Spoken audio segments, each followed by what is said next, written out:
J mais ABC. Oferecimento Copi, perto da sua casa, próximo de você. Supremo Tribunal Federal segue recebendo os votos dos ministros sobre condução coercitiva. Saneamento básico na região do ABC apresenta melhorias nos serviços. São Bernardo abre inscrições para cursos profissionalizantes gratuitos. Na última rodada antes da Copa, Santos vence e respira fora da zona do rebaixamento. Confira também os eventos do final de semana em nossa agenda cultural. Quinta-feira, 14 de junho de 2018. Está no ar o J mais ABC.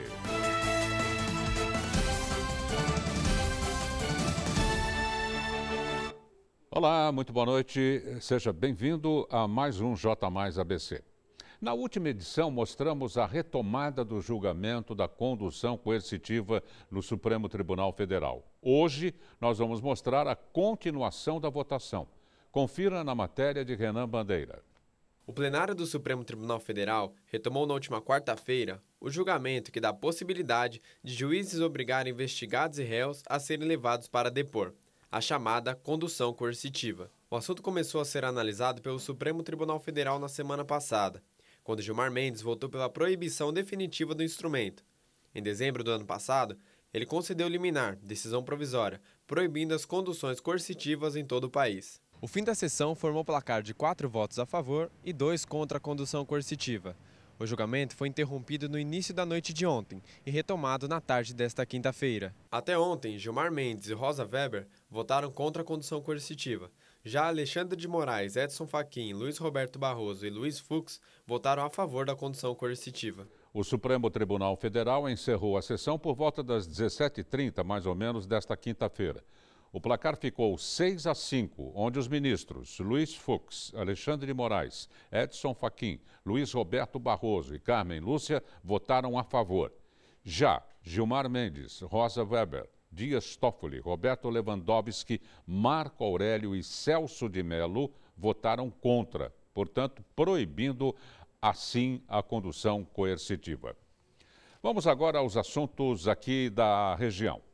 A questão do saneamento básico já foi motivo de diversas reclamações dos munícipes aqui do ABC em relação ao descaso das prefeituras com as cidades. Mas, de acordo com o levantamento feito pela Associação Brasileira de Engenharia Sanitária e Ambiental, os resultados melhoraram. Entenda na reportagem a seguir. De acordo com o levantamento da Associação Brasileira de Engenharia Sanitária e Ambiental, a ABS, a coleta e o tratamento de esgoto apresentaram melhorias na região do ABC. Os dados foram obtidos do Sistema Nacional de Informação sobre Saneamento, tendo como base o ano de 2016. As cidades citadas na categoria Compromisso com a Universalização foram Santo André e Mauá. Já no empenho para a universalização estão São Bernardo, Diadema, Ribeirão Pires e Rio Grande da Serra. De acordo com o Semasa, aqui em Santo André, a cobertura do tratamento de esgoto já alcançou 47%, mas a expectativa é que aumente para 49% no ano que vem. Já em Mauá, a cobertura é de 70% nos tratamentos. As cidades que são operadas pela Sabesp apontam as seguintes melhorias. Em São Bernardo do Campo, foi de 23,5%, passando para 34,1%.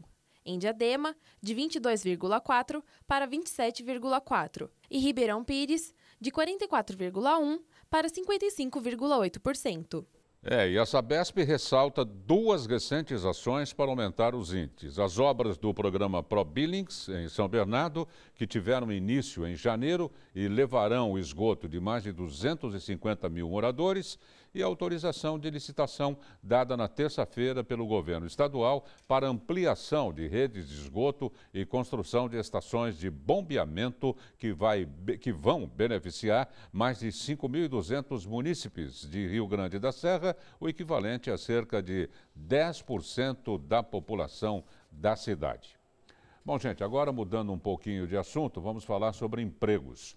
Todos nós sabemos que está cada vez mais difícil conseguir uma colocação no mercado de trabalho. Porém, a Prefeitura de São Bernardo tem executado diversas ações visando justamente o posicionamento dos moradores em áreas de trabalho variadas. E na manhã desta quinta-feira, mais uma novidade foi anunciada pelo prefeito Orlando Morando. Confira todos os detalhes com a nossa repórter Isabel Rufino. Em mais uma parceria entre o SENAC e a Prefeitura de São Bernardo do Campo, foram abertas 1.900 vagas para cursos profissionalizantes gratuitos na cidade. As modalidades são divididas em 25 categorias. Entre elas estão Gestão e Negócios, Gastronomia, Beleza e Bem-Estar, Hotelaria e Turismo, Moda e Arquitetura e Urbanismo. São Bernardo do Campo já vem há muito tempo oferecendo formas diferentes de qualificação. E agora, com os novos cursos profissionalizantes, o objetivo é abrir diversas portas no mercado de trabalho para muitos munícipes da cidade. As inscrições começam nesta sexta-feira, dia 15, e seguem até o dia 21 deste mês. No total, serão 11 pontos para que os munícipes possam se inscrever. As inscrições começam a partir de amanhã. Todas as informações estarão disponíveis no site e no Facebook da Prefeitura. Tem inscrição dia 15 no Poli, dia 18 na EMEB Nair da Silva, no Teatro Inesita Barroso, no Teatro Elis Regina, no dia 19 lá no Mizuho, Associação Cultural Mizuho, no Cooperativa, depois no Centro Esportivo Éder Simões, na Pônei Clube no Orquídeas, no Acrepa, na Pauliceia, no Teatro Lauro Gomes, do Rude Ramos, no Ceitec, no Baeta Neves, na Biblioteca Machado de Assis, no Riacho Grande. Então, todos esses lugares até o dia 21 local para você fazer a inscrição dos cursos profissionalizantes. Os cursos profissionalizantes terão início no dia 10 de julho. Gente, é importante reforçar que nos últimos dias a Prefeitura de São Bernardo vem realizando diversas ações que visam diminuir o desemprego na cidade. Entre elas, a abertura de concurso público que segue com inscrições abertas até o dia 26 deste mês. Santos, Palmeiras e Corinthians entraram em campo ontem pela 12ª rodada do Campeonato Brasileiro. Hoje também foi a abertura da Copa do Mundo. E que abertura, hein? É hora de esportes aqui no J+ABC.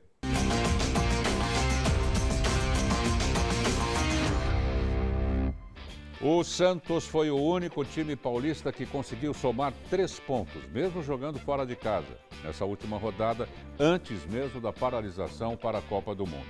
E na Copa do Mundo, a Rússia não tomou conhecimento da Arábia Saudita e atropelou. O rei da Arábia Saudita estava louco, estava muito nervoso. Estou brincando, ele aceitou bem a derrota ao lado de Vladimir Putin. O Plaza está lá no Estúdio 4 e vai falar para a gente os resultados dessas partidas. Vamos lá, câmera no Plaza. Boa noite, Plaza! Boa noite, Darcy. Boa noite para todo mundo que está acompanhando o J+ABC. É isso aí. A última rodada antes da paralisação para a Copa do Mundo aconteceu ontem e os times paulistas não se deram bem no geral. Só o Santos conseguiu fazer 3 pontos fora de casa, vencendo o Fluminense. Vamos ver na tabelinha os resultados? Santos venceu o Fluminense, como eu falei. Palmeiras e Flamengo, um jogo de 6 expulsões. No final teve uma briga generalizada. 6 jogadores foram expulsos, 1-1. O jogo foi bom, só essa briga que foi o lado ruim da história. Bahia 1, Corinthians 0. O Corinthians, o Osmar Loz, são 7 jogos, só uma vitória. Então o Osmar Loz já está meio pendurado aí no cargo. Vamos ver como vai ser nesse período da Copa. Falando em Copa do Mundo, os times que jogaram hoje, Rússia e Arábia Saudita, fizeram o primeiro confronto. A Rússia enfiou 5-0 na Arábia Saudita, jogando em casa, com o apoio da torcida. Um jogo bem legal. Vamos ver então, agora com a parada para a Copa do Mundo, como está a classificação que os times vão voltar depois da Copa do Mundo nessas posições. O Flamengo continua líder com 27 pontos. O São Paulo está em terceiro com 22. Palmeiras em sexto com 19 pontos. O Corinthians está lá na 10ª posição com 16 pontos apenas. E o Santos em 15º com 13 pontos, mas tem um jogo a menos. O Santos tem um jogo atrasado da 3ª rodada, então pode sair aí desse lugar incômodo, mas pelo menos não está na zona de rebaixamento antes da parada da Copa. É isso então, Darcy. Às 8 horas em ponto, no horário de Brasília, tem o Esporte Mais. Até mais. Um abração, Plaza. Gente, vamos para o nosso primeiro intervalo. Não se esqueçam de acessar o nosso portal tvmaisabc.com.br e conferir muitas outras informações. Na volta, você vai checar uma entrevista exclusiva com a advogada doutora Beatriz Dainese. Não saia daí não, que o assunto é importante.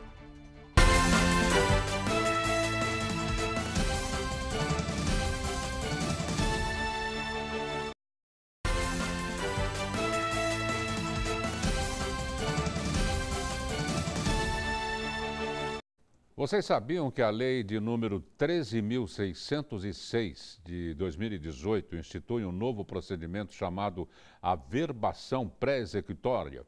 O nome até que é bonito, né? Averbação pré-executória. Sabe o que isso significa? Essa lei faz com que a Procuradoria Federal seja autorizada a fazer bloqueio de bens de devedores com débitos inscritos na dívida ativa da União, sem a necessidade de ordem ou autorização do Poder Judiciário. O negócio é rápido. A advogada, a doutora Beatriz Dainese, está aqui em nossos estúdios e vai esclarecer para a gente essa lei.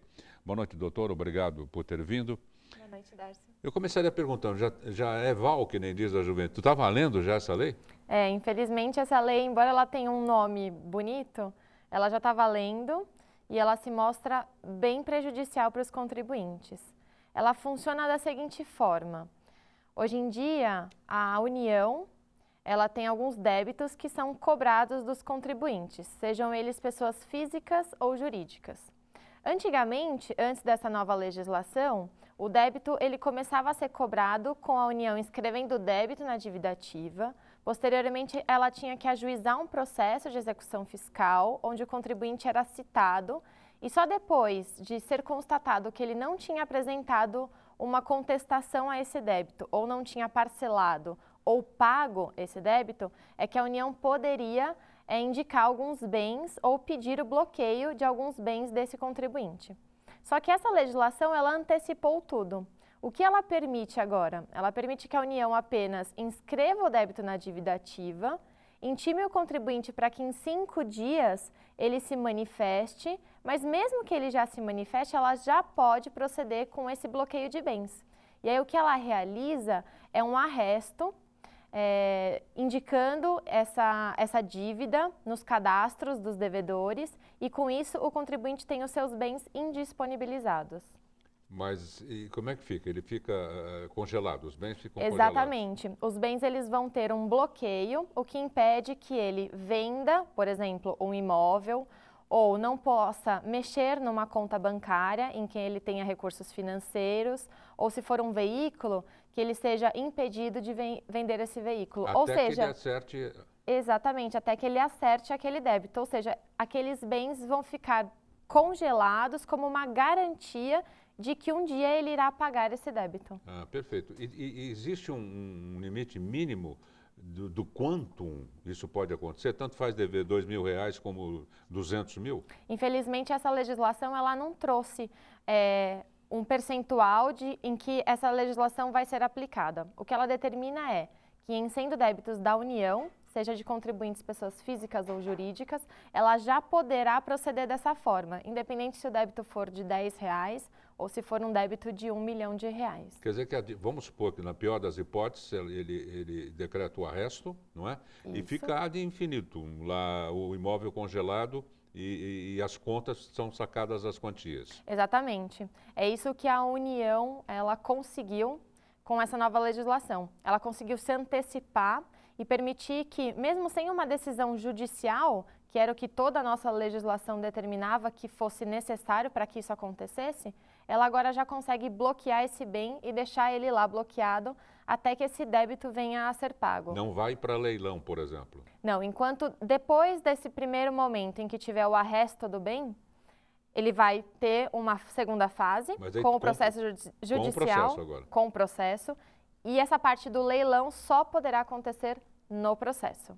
Isso comunicando a pessoa fica sabendo antes da hora do leilão. Sim, aí nessa fase ela já conseguirá saber com antecedência, porque ela já terá um processo judicial em curso. Via intimação, inclusive. Via intimação, exatamente. Tá bom, doutora. A notícia não foi muito boa, não, porque tem muita gente inscrita na dívida ativa. Exatamente. O que nós buscamos hoje foi alertar os contribuintes de que essa nova fase poderá ser instaurada, mas caso isso aconteça com eles, que eles busquem uma assessoria jurídica para que possa obter alguma medida que faça com que ele não tenha esse bloqueio de bens antes do ajuizamento de um processo, mas apenas depois, quando já tiver um processo judicial em andamento. Se a pessoa já está inscrita na dívida ativa para encerrar, no valor, por exemplo, de R$5.000, e já se passaram anos, essa quantia foi para 40 ou 45, o que está valendo?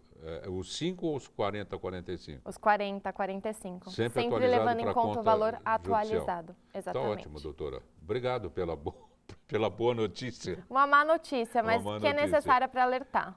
Mas não resta a menor dúvida, todo mundo vai ficar esperto agora. Exatamente. Uma boa noite, viu? Boa noite, Darcy. Obrigado. Nós vamos para o nosso segundo intervalo, não saia daí não, porque após esse intervalo você confere uma programação completa para o seu fim de semana em nossa agenda cultural, é importante também. O J+ volta já.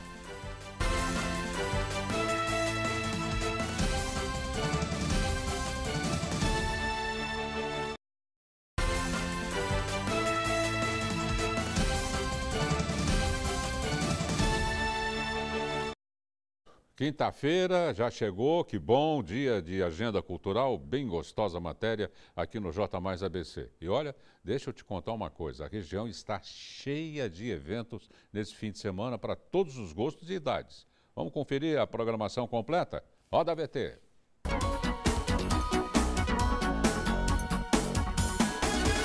Abrindo o fim de semana, no sábado, às 5 horas da tarde, as crianças já têm uma programação garantida no Teatro Lauro Gomes, em São Bernardo, que recebe a peça Show do Bita, Nosso Mundo da Imaginação. O espetáculo é inspirado no desenho infantil Mundo Bita. Os ingressos custam de R$40 a R$80 e a classificação é livre.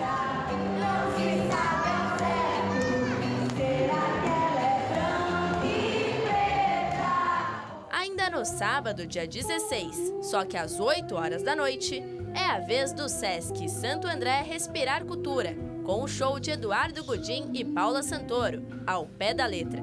Os ingressos custam de R$6 a R$20 e a classificação é de 12 anos.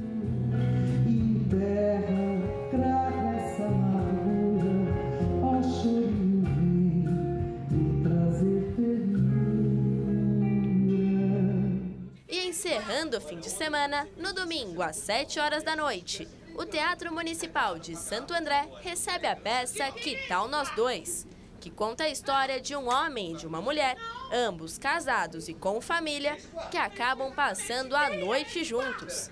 Os ingressos custam de R$45 a R$90 e a classificação é de 12 anos. Francamente, qual é a mulher que vai dar like na foto do marido agarrada a outra dentro do elevador? E nesse friozinho do fim de semana é sempre bom dar uma movimentada para não congelar, não é verdade? Então aproveite com a sua família. A Procuradoria Regional Eleitoral de São Paulo denunciou na última terça-feira, dia 12, o prefeito de São Caetano do Sul, o senhor José Auric Júnior, e o seu vice, Roberto Luiz Vidosky, ambos do PSDB. Isso por Caixa 2 e organização criminosa. A repórter Gabi Tricânico apurou e traz todas as informações para a gente. Estamos na era pós-Lava Jato e a eleição municipal de 2016 não escapou a práticas ilegais reveladas pela operação. A Procuradoria Regional Eleitoral de São Paulo denunciou nesta última terça-feira, dia 12, o prefeito de São Caetano do Sul, José Auric Júnior, e o seu vice, Roberto Luiz Vidosky, ambos do PSDB por Caixa 2 e organização criminosa. Segundo a investigação, os candidatos vitoriosos arrecadaram mais da metade, 54% da receita da campanha, por meio de doações dissimuladas, o que coloca em xeque a própria legitimidade do pleito de 2016 no município.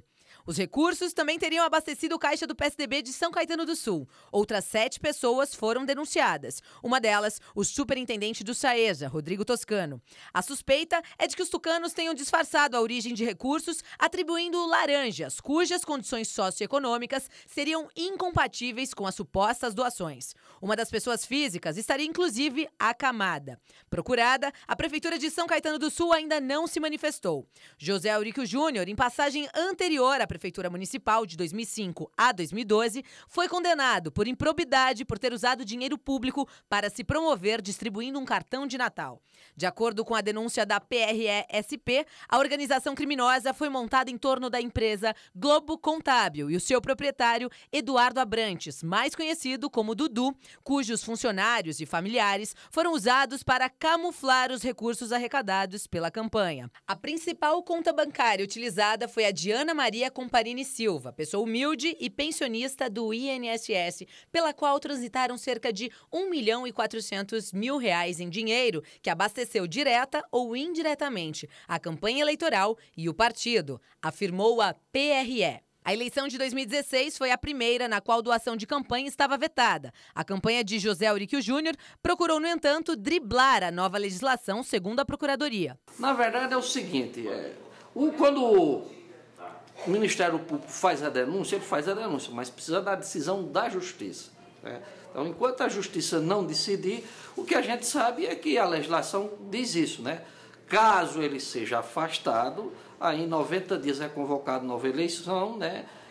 Com o presidente Piumiela assumindo a prefeitura da cidade. Segundo a Procuradoria, os crimes, se confirmados pela Justiça, podem resultar em penas superiores a 30 anos de prisão, além de perda do cargo público, inelegibilidade e multas. Foi solicitada a indenização material e moral de R$6 milhões. A PRE ainda pediu a instauração de inquérito policial para investigar indícios de que a Justiça Eleitoral foi utilizada para lavagem de dinheiro. Eu tenho aqui comigo que tudo que a gente está vivendo, essa questão também, é um problema com relação aos financiamentos de campanhas eleitorais. Toda campanha a legislação muda. E não é dessa forma, eu estou querendo justificar nada.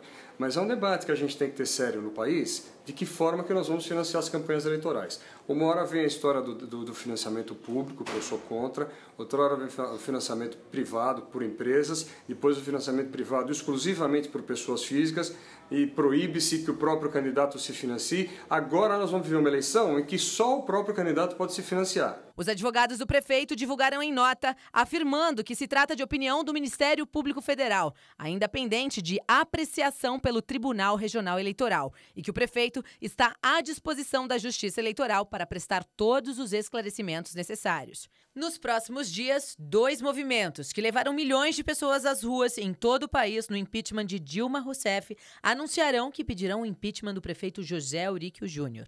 Que acha que pode dissimular mais de 50% de toda a verba que ele usou para poder ganhar a eleição de São Caetano do Sul. Nós não permitiremos coisas como essa. Atitudes como essa têm que ser rebatidas dia a dia, seja de quem for, seja qual cidade for, seja qual partido for.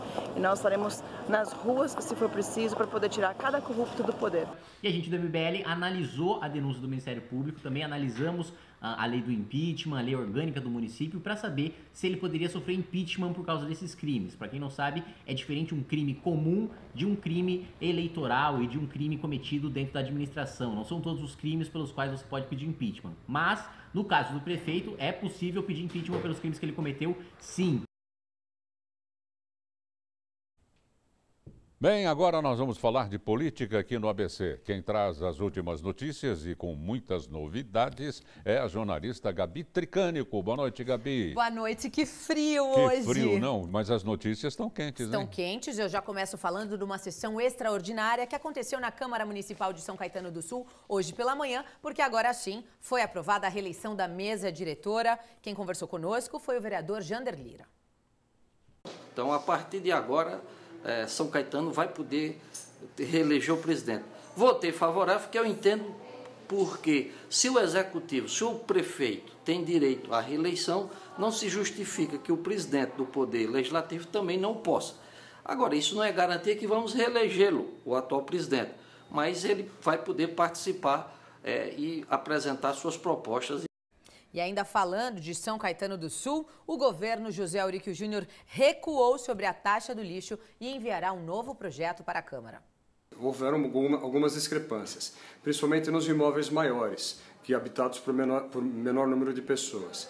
Infelizmente, não tem uma outra forma de cobrar a taxa do lixo que não seja através da metragem do imóvel. O Supremo Tribunal Federal não aceita uma base de cálculo diferentemente dessa. Eu acharia, por exemplo, que seria muito mais justo eu cobrar o lixo de acordo com a água que eu cobro. Então, se a pessoa consome 30 metros cúbicos, ela pagaria o lixo correspondente, ou se ela consome 60 metros cúbicos ou 200 metros cúbicos, ela pagasse proporcionalmente, que aí você teria uma relação direta entre consumo de água e uso do lixo, e produção de lixo. Mas não pode, o Supremo não permite isso. Então a gente tem que fazer pela medida dos imóveis. E quando nós fizemos essa alteração, algumas discrepâncias ocorreram. E nós estamos ajustando isso para que ninguém seja prejudicado. Pois é, reconheceram após diversas manifestações populares. O Democratas anunciou hoje o apoio à pré-candidatura do governo do estado de São Paulo de João Dória no PSDB. Nós não estamos apresentando essa deliberação agora. Temos tempo ainda para esta definição. Nós andamos acelerados, mas andamos com os pés no chão e com bom entendimento entre os partidos que fazem parte desta coligação. Então, não se trata, aliás, a definição e a participação do DEM, do Democratas, não se fez em função de cargos, posições, exceto o fato de que fizemos o alinhamento do nosso projeto de governo e das nossas propostas para o governo. Ainda não é oficial, Rodrigo Garcia não é o vice de João Dória, é uma incógnita ainda. Eles só estão juntando forças. E em Ribeirão Pires, durante a sessão na Câmara Municipal, o Executivo enviou um projeto para falar do Festival do Chocolate. Uma autorização, né, para que a gente possa realizar aí o termo de convênio com a CIARP, a Associação Comercial da nossa cidade, assim como nos demais anos, para a realização do 12º festival, que é um festival que é a tradição. O prefeito Kiko resgatou essa tradição que tinha sido interrompida nos outros anos, e essa é o termo de convênio com a CIARP para que a gente possa estabelecer e realizar este ano mais uma edição do nosso Festival do Chocolate. Festival de Chocolate que acontecerá durante o mês, finalzinho de julho, 2 finais de semana até agosto. Ainda falando em Ribeirão Pires, um projeto interessante do vereador Amigão Dorto, que vai obrigar as empresas da coleta seletiva de lixo a instalarem coletores de churume. Pela questão ambiental, né, futuro, eu acho que tudo que é relativo a meio ambiente, a pessoas, a gente está brigando pelo futuro melhor, aí a briga nossa é essa. E qual seria esse custo para a empresa? Hoje teria uma multa, no projeto a gente contempla uma multa nas que não tem, né? Uma multa no valor de R$5.000 por caminhão que seja irregular. O custo para a empresa para implantar é baixo. Pois é, e indo de encontro com esse assunto, uma ambientalista estudante da Universidade de São Caetano do Sul veio analisando o resíduo de água do Código Caçaquera e tem encontrado churume. Então, portanto, o projeto do Amigão Dorto aí vai de encontro com o que vem acontecendo. Para a gente encerrar, lá na cidade de Diadema, o prefeito Lauro Michel censurou os grafiteiros e a Câmara reprovou um requerimento de apoio aos artistas. Um grafiteiro que, com um grupo de outros grafiteiros, se reuniu no final de semana para poder fazer a grafitagem do muro de uma escola estadual, o Anecondes. O tema era as mentiras dos políticos da cidade de Diadema.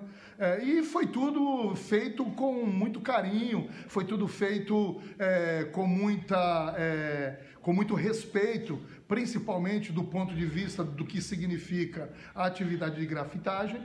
Infelizmente foi interpretado como uma ofensa por parte da Prefeitura Municipal, por parte de alguns secretários que foram identificados nos grafites, né? E isso acabou gerando uma polêmica muito grande. Nós aqui na Câmara decidimos fazer um requerimento de apoio a esses grafiteiros e esse requerimento foi reprovado, uma moção de apoio foi reprovado aqui no município. Pois é, lamentável a situação, a cidade de Diadema cada dia vem decepcionando principalmente a classe artística. Essas foram as informações de hoje, eu volto amanhã. Então, até amanhã, Gabi. Até amanhã, uma ótima noite a todos E vocês. se agasalhem, hein? Vou me agasalhar, se deixar. Bom, o J Mais ABC desta quinta-feira, 14 de junho de 2018, termina aqui.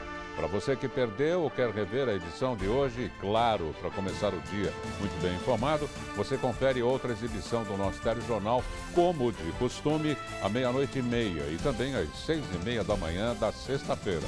Entre, curta a nossa página no Facebook, TV Mais ABC, e veja essas e outras notícias em nosso portal também, tvmaisabc.com.br. Uma ótima noite, agasalhem-se, próxima edição amanhã, sexta-feira, às 7 da noite, com ele, Gil Latoreira. Boa noite, bom descanso.